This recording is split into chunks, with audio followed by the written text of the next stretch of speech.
What did you do for Anti-Bullying Week this year? For many people, it is just a date on the calendar, but bullying does not start and finish with Anti-Bullying Week. It is every day in our schools, online, at work, and in our communities.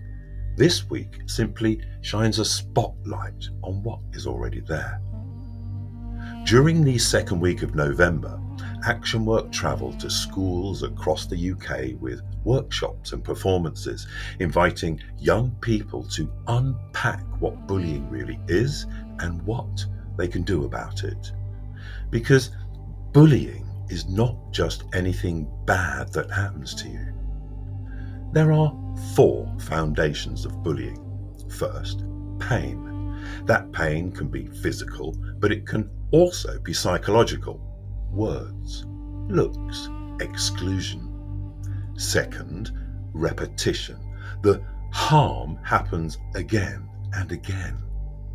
Third, we have fear. Over time, the target begins to feel afraid, even when nothing is happening in that moment, because the pattern has taught them to expect it. And fourth, underneath all of this is an imbalance of power.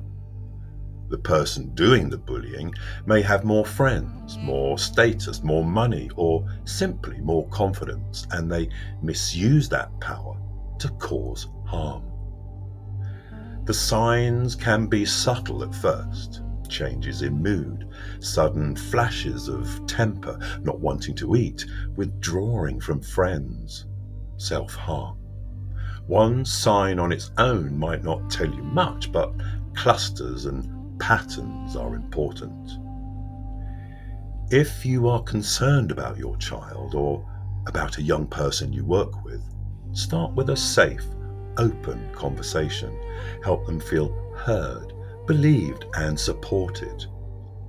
There are many ways to respond to bullying: building resilience, seeking help, standing up for yourself, learning self-defense, strengthening confidence, and community. Anti-Bullying Week is 1 week. Our responsibility to each other is every week of the year.